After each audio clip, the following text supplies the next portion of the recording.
Assalamualaikum warahmatullahi wabarakatuh. Izin memperkenalkan diri, saya Adinda Farah Cahyani, NPM 2117021010, Prodi Biologi kelas A dari kelompok 2. Pada video ini, saya akan melakukan praktikum percobaan osmosis pada usus ayam dan osmoregulasi pada amfibi, serangga, dan burung yang merupakan penugasan dari mata kuliah praktikum fisiologi hewan. Yang pertama yaitu percobaan osmosis dari usus ayam. Alat dan bahan yang digunakan yaitu wadah transparan atau gelas, air biasa, larutan sirup, label, usus ayam, dan tali atau benang.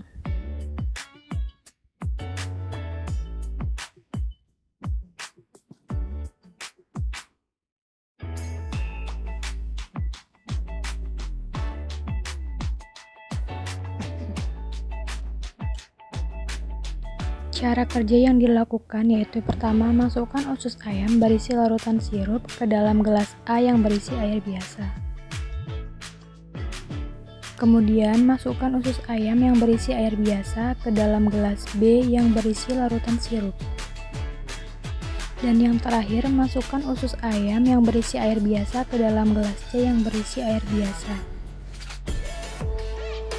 Setelah itu, diamkan selama 1 jam untuk melihat perubahan yang terjadi.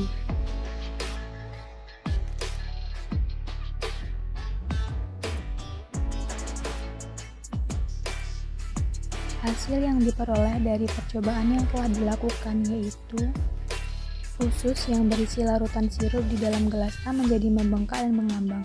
Hal ini karena air biasa yang bersifat hipotonik bergerak ke dalam usus yang berisi larutan konsentrasi yang lebih tinggi. Kemudian, usus yang berisi air biasa di dalam gelas B menjadi mengkerut. Hal ini karena air biasa di dalam usus bergerak keluar usus yang berisi larutan sirup dengan konsentrasi yang lebih tinggi di dalam gelas. Sedangkan usus yang berisi air biasa di dalam gelas C tidak terjadi perubahan, karena larutan di dalam usus dan di gelas memiliki konsentrasi yang seimbang atau isotonis. Yang kedua yaitu mengenai osmoregulasi pada hewan amfibi, aves, dan serangga. Yang pertama mengenai osmoregulasi pada amfibi. Hewan amfibi memiliki mekanisme osmoregulasi yang hampir sama dengan ikan air tawar. Kulitnya menjadi organ osmoregulasi yang utama. Pada saat berada di air, amfibi akan menghasilkan urin yang memiliki konsentrasi zat yang terlalu rendah atau encer. Lalu terjadi transportasi ion Na dari lingkungan ke tubuhnya melalui kulit. Sementara itu, ketika hewan berada di darat, maka amfibi akan mereabsorpsi kembali air yang terdapat di kandung kemih, sehingga urin yang dihasilkan akan menjadi pekat. Bersama urin akan ikut terbuang garam-garam. Selain itu, garam-garam dan mineral juga dapat dilepaskan melalui kulitnya. Yang kedua yaitu osmoregulasi pada aves atau burung. Burung merupakan hewan yang dapat menghasilkan urin yang hipertonik dibandingkan dengan cairan tubuhnya. Burung melakukan osmoregulasi dengan cara mengatur air dan kadar elektrolit di dalam tubuhnya. Urin akan dikeluarkan melalui kloaka bersama dengan feses. Pada kloaka terjadi reabsorpsi air sehingga dapat menghasilkan feses semi padat berwarna putih. Kelebihan elektrolit dapat dikeluarkan melalui kelenjar garam di dekat mata. Contohnya yaitu pada burung yang hidup di daerah pantai dan mendapatkan makanan di laut akan menghadapi masalah berupa pemasukan garam yang berlebihan. Untuk mengatasinya, burung akan mengeluarkan kelebihan garam melalui kelenjar garam yang berada di sekitar kepala bagian atas pada sisi kiri dan kanan matanya.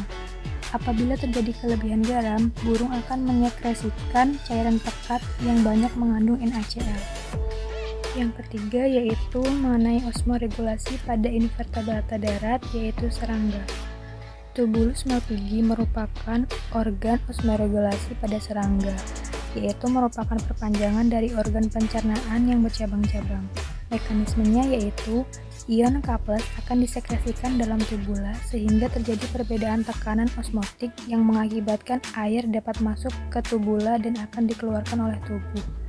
Kemudian, ion K+ akan mengalami reabsorpsi sehingga dapat dimanfaatkan kembali oleh tubuh.